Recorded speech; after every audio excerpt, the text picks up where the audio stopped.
Oi, gente, vim trazer aqui pra vocês mais um Contos de Consultório. Esse caso é super diferente e super interessante.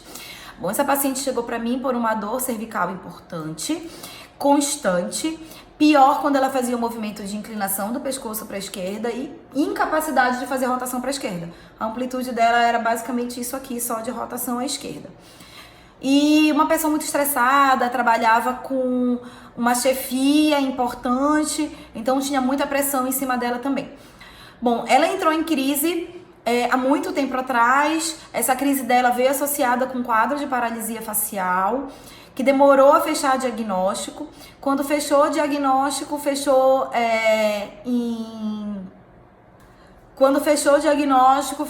em diagnóstico de herpes zoster, de paralisia facial por herpes zoster. Ela tinha as vesículas que são clássicas do herpes zoster e ainda assim ela ficou 2 meses nesse trabalho sem conseguir fechar um diagnóstico. Então ela demorou a tomar a medicação para tratar o zoster e ela ficou com algumas sequelas, inclusive com hipersensibilidade. Então, quando ela fala, a gente observa uma assimetria do ângulo da boca, ela tem diferença do que a gente chamaria, né, dessa prega de bigode chinês. Ela tem diferença de contração de abertura e fechamento de olho. No período da crise da paralisia facial, ela ficou com lacrimejamento, ficou com alterações de fechar e abrir o olho. E hoje ela percebe que toda vez que ela come substâncias mais ácidas e muito quentes, ela lacrimeja. O que mostra pra gente que ela tem uma relação não só do nervo facial com essa alteração que ela ficou. Bom, o herpes zoster, ele é um vírus que ataca as raízes nervosas e ele pode gerar danos. Então é uma paciente que eu não tenho como precisar o prognóstico dela, ainda mais porque ela ficou aí os 3 meses para conseguir começar a fechar o diagnóstico e tomar a medicação. Mas ela estava vindo para mim por causa da dor cervical. E eu tinha que tentar, dentro do contexto associado disso, tratar também a dor cervical dela. Bom, o meu trabalho, então, já que ela me dava um quadro importante envolvendo o crânio, foi começar a fazer os testes de lift pelo crânio. Então, ela melhorava quando fazia um teste de lift do temporal esquerdo e ela ganhava a mobilidade cervical. Ela me mostrou também ganhos de mobilidade cervical quando eu fazia manobras sobre o tórax. Então, eu segui essa linha no primeiro atendimento. Trabalhamos o tórax, principalmente o hemitórax esquerdo, que era o que me dava positivo, e o crânio. Ela já saiu desse dia com amplitude quase total de movimento, tanto de inclinação como rotação, que era o pior para ela, e sem uma dor espontânea.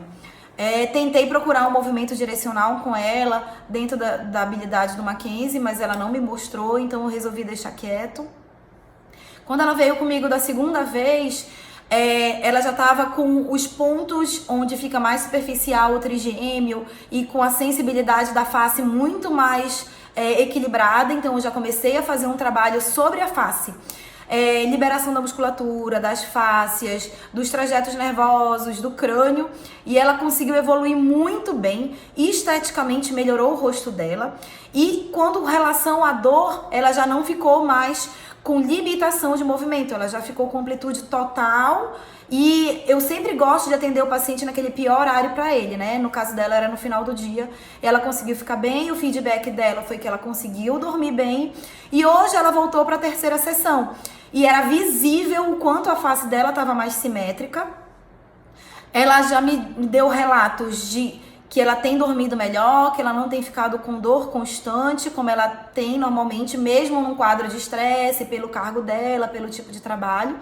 Então, a gente está evoluindo muito positivo com ela. É uma paciente que eu espero voltar mais um pouco, fazer outro conto de consultório para contar para vocês como é que ficou a simetria facial dela, porque é uma coisa que a gente não tem como mensurar como ele vai evoluir, mas pelo que ela evoluiu até agora, em sintoma, em questão estética mesmo da face pós-paralisia facial, eu acredito que ela vai evoluir muito bem, em função de movimento de fonação, de deglutição, da questão também do lacrimejamento, e acredito principalmente que ela vai conseguir ficar sem dor. Hoje já foi o dia que eu falei pra ela, ó, a partir de agora o teu tratamento é muito mais exercício.